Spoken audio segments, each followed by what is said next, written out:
Oke, assalamualaikum warahmatullahi wabarakatuh.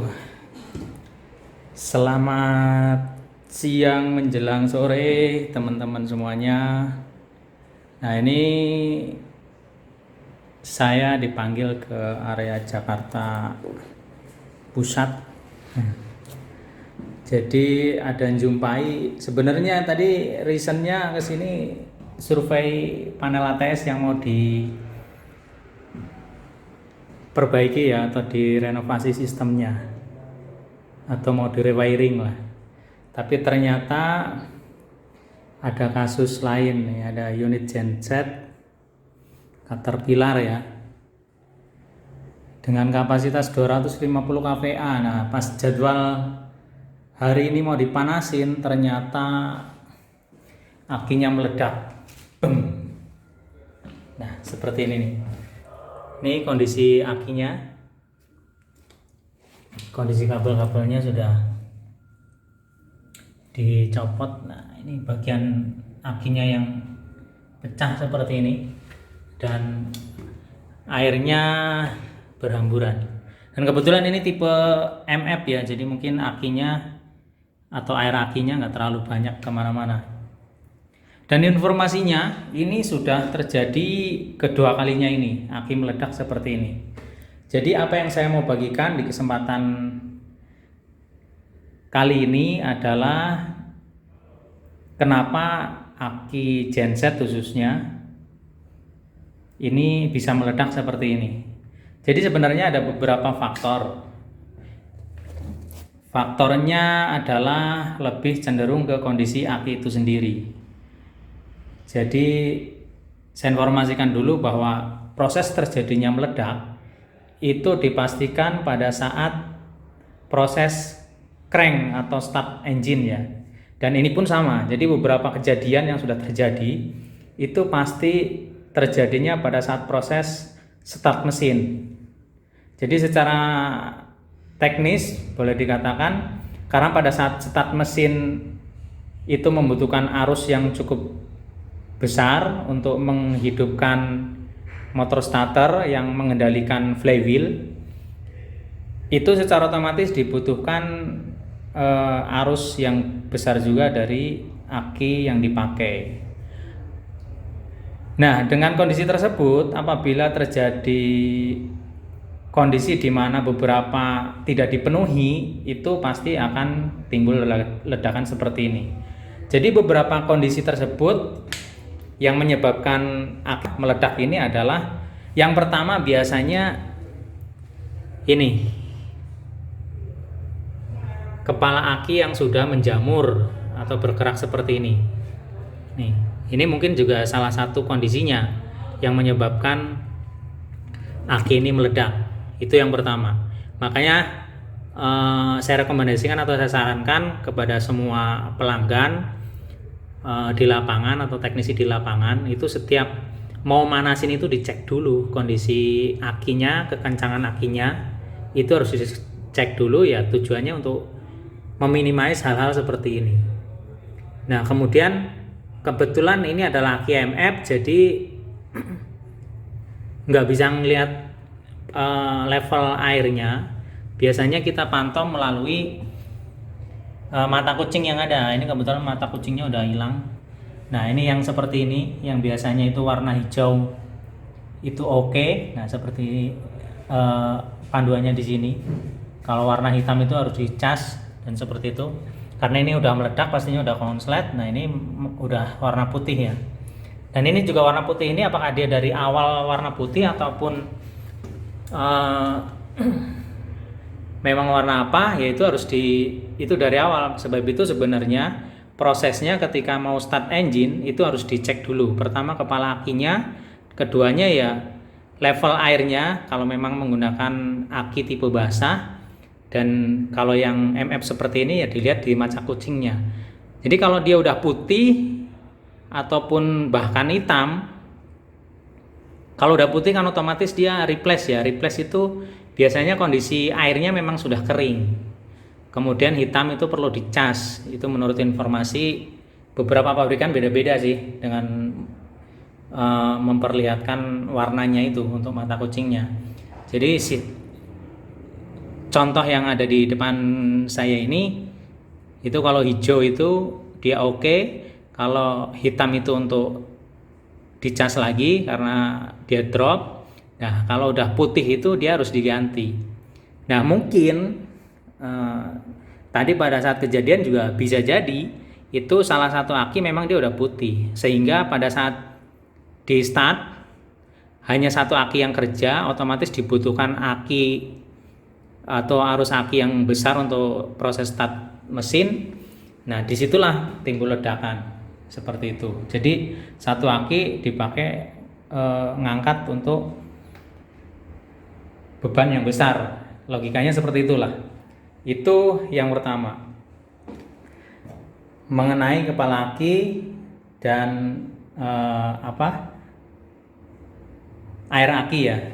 Dan yang kedua itu biasanya lifetime juga, dalam artian lifetime itu umur aki. Umur aki itu sebenarnya bisa dilihat dari kode produksi yang ada.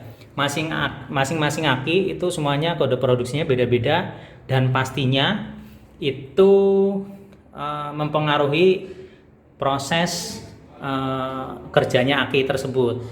Jadi kenapa saya bilang umur aki? Jadi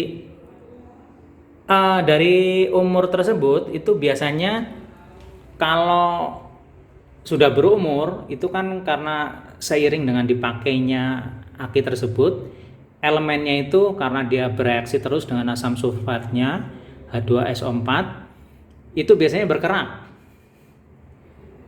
elemennya, dan dia akan menimbulkan dimensi yang berbeda. Makanya mungkin teman-teman banyak melihat aki kalau udah semakin melembung, bodinya itu makin melembung seperti itu sebenarnya warning juga. Jadi untuk genset yang khususnya genset yang gede-gede seperti ini, sebenarnya ya berlaku buat semua genset, kapasitasnya berapa sih yang terkait dengan aki seperti ini. Jadi bodi aki yang sudah melembung itu sebenarnya warning, karena secara teknis di aki ini kan dia ada min plus ya, polarity, dipisahkan dengan lempengan-lempengan plastik seperti ini, hanya disekat seperti ini. Jadi kalau kondisi lempengannya dia sudah melembung atau bodinya sudah melembung, itu otomatis lempengannya itu sudah menekan ke dua arah, yang dari sini menekan ke sini, yang dari sisi sini menekan sini, sehingga itu berpotensi lempengan sekatnya ini itu sudah tipis, dan bahkan itu memungkinkan meleleh pada saat arus yang dikeluarkan untuk start itu cukup tinggi. Nah, disitulah proses ledakan terjadi ya. Jadi itu potensi-potensi yang menyebabkan aki bisa meledak seperti ini. Nah, sebab itu balik lagi, jadi sebenarnya secara teknis dari aki baik tipe kering maupun basah sebenarnya sama sih. Jadi karena dia timbul gesekan antara min dan plus, intinya seperti itu. Itu kalau dari sisi internal aki. Dari sisi yang lain mungkin faktor tadi balik lagi ke kencangan kepala aki yang terpasang seperti ini. Ini kalau kendor kan menyebabkan panas, biasanya menyebabkan percikan juga pada saat di start kan seperti itu.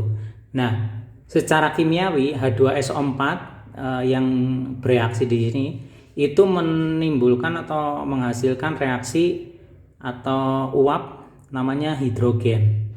Nah, hidrogen ini zat yang mudah terbakar tentunya. Nah, ketika terjadi percikan sedikit saja karena ada uap hidrogen tersebut, itu juga bisa menimbulkan ledakan seperti ini. Seperti itu. Jadi ya beberapa potensi tersebut yang boleh dikatakan bisa menyebabkan aki meledak seperti ini. Yang pertama ya itu dia kalau mau start itu dicek dulu kekencangannya dan level airnya kalau itu yang tipe basah. Kalau yang tipe kering seperti ini ya dipantau. Pokoknya kalau udah putih seperti ini udah jangan berani-berani deh untuk start mesin, kan seperti itu. Faktor eksternal lain yang menyebabkan aki bisa meledak yaitu baterai charger ya. Peran penting baterai charger itu sangat menentukan lifetime aki juga. Jadi kalau baterai chargernya kurang bagus, setelannya kurang bagus, itu juga dapat menyebabkan memperpendek umur aki. Seperti itu. Jadi ya pinter-pinter menentukan atau memilih baterai charger yang ada. Sejauh ini untuk baterai charger yang efektif dipakai di lapangan ya baterai charger yang sering saya upload video-videonya. Ini bukan promosi ya, jadi sesuai pengalaman kita aja. Jadi kalau memang teman-teman ada pengalaman yang lain, silahkan di-share dan ditambahkan di kolom komentar tentunya. Ini bukan pertama kalinya ya, namun kebetulan pas ada momen dan unitnya juga masih ada, jadi nggak ada salahnya saya bagikan ke teman-teman semuanya potensi bahayanya seperti ini kalau kita lalai. Intinya seperti itu. Kalau perawatannya kurang ataupun pengecekannya kurang, pengetahuannya kurang, itu juga bisa berpotensi seperti ini. Ini mungkin karena di unitnya open type, jadi nggak terlalu nggak terlalu nyembur kemana-mana ya, apalagi ditambah posisi akinya juga dia MF, jadi airnya nggak terlalu banyak lah.